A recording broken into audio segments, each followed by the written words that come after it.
السلام عليكم ورحمة الله وبركاته. اليوم رجعنا لكم بوصفة جديدة، كب كيك صيفي.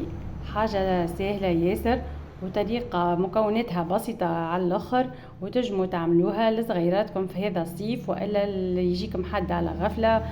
طريقة سهلة على الاخر وبنينة بنينة بنينة. يلا معايا نوريكم المكونات وان شاء الله تجربوها وتنال رضاكم. عندي لهنا طريفات دجاج قليتهم وفوحتهم، كل واحد يفوح على الطريقة اللي تساعده، قصيتهم دي كيوب صغيرات. عندي معدنوس شوية فاريونت مش برشا، عملت فاريونت فلفل برعبيد وشوية معدنوس بيه. وعندي العظام الني اللي باش نخلط بيه، وعندي لهنا زوز انواع متاع جبن. جبن فريدو هذه عندي، هذا الكويستو والا الفريدو اللي يعوضو اللي موجود عندك. جبن رابي كتر فرماج اللي موجود، جبن الكونتيتي هذه نستحقوا ما يقارب 100 غرام فرماج، وانت لك حرية الاختيار في نوع الفرماج. وما ننساوش عندي لهنا مغرفة صغيرة خميرة متاع قطو، ولهنا عندي كعيبة بطاطا متوسطة الحجم، قسمتها ورفستها كما تراو لهنا. مكوناتنا كما تراو بسيطين جدا، وان شاء الله يكونوا في متناول كل الدار. ويلا معانا نوريكم طريقة التحضير. البطاطا كي تبدا متاعنا دافيه نرمي فيها الفريدو ولا الكويستو كما قلت لكم، ونرفس باش يسيب مع بعضه، باش ما يقعدليش معناتها في الكب كيك دبل.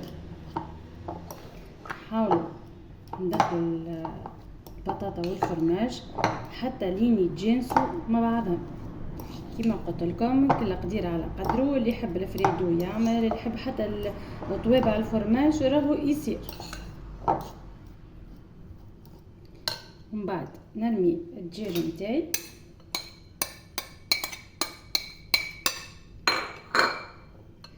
ومن بعد نرمي المعدنوس نتاعي. تحب تعمل كبار تعمل، تحب تعمل زيتون رونديلات تعمل. وما ننساوش مغرفة صغيرة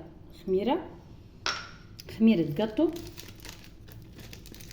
وناخذ هنا الجبن نتاعي هكايا ونقطع دي كيوب صغيرات،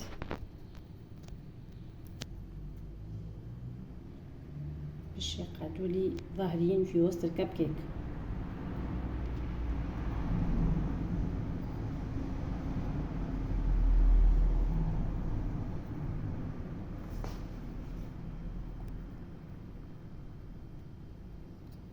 جربوها الرسات هذه، راهي سهله وكما تراو سريعه على الاخر، ما تطلبش برشا وقت. تنجم تعوض الدجاج، تعوضوا بالتون، تنجم تعوضوا طرف اللحم مفروم اللي يساعدك. لهنا خلط مكوناتي الكل ونزيد العظم الني. انا لهنا راني عملت حاره، كل حد والكونتيتي اللي عنده. العظم بالعين نخلط ونشوف. تنجم تزيد شويه هروس. انا لهنا عملت البطاطا نتاعي والدجاج فوحتهم، نزيد شي رشه ملح والدجاج شويه مش برشا على خاطر عندي جبن، ما ننساوش الجبن اللي موجود عندنا.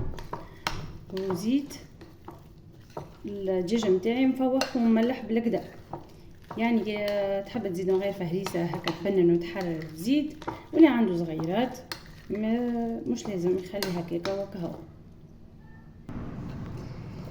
كما تراو الخليط نتاعنا لهنا لهو جاري ولهو يابس، وهذوما كعيباتنا القالب نتاعي ورميت فيه هذوما القريصات نتاع الكب كيك.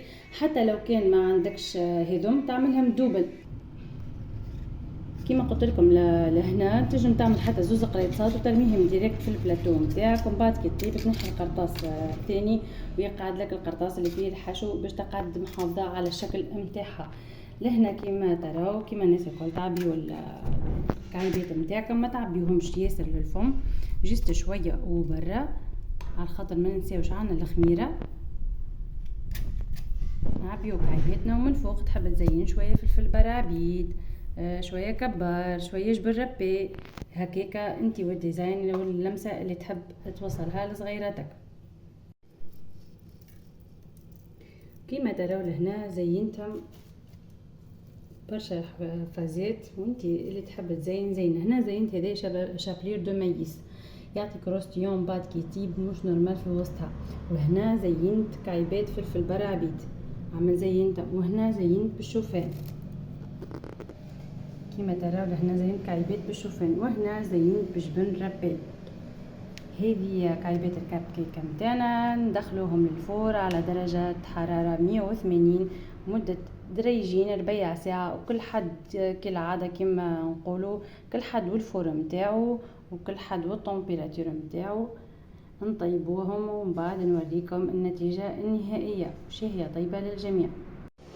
وهذه النتيجة النهائية بعد ما طاب الكب كيك متاعنا. ما نحكي لكمش على الريحة اللي فيه، بن مش عادية. نتمنى تجربوه، وما تنساوش باش تدعموني في قناتي حلويات السعادة اللي في اليوتيوب، وما تنساوش تدخلوا للجروب كويزين السعادة وتشاركوا معنا بوصفاتكم وبلمساتكم الخاصة. هذا الكب كيك متاعنا سالي حاجة بن على الاخر، وما نحكي لكمش على الريحة. نتمنيت تشموها معايا. الكونتيتي اللي عطيتها لكم خرجت لي ما شاء الله 12 كعبة. ديجا زينت كعيبات هكايا باللوز، هذوما هكا حبيت نتحفنهم على الخاطر عندي ضيف. وبالنسبة لكم انتم لكم حرية الاختيار في الزينة، وشهية طيبة للجميع.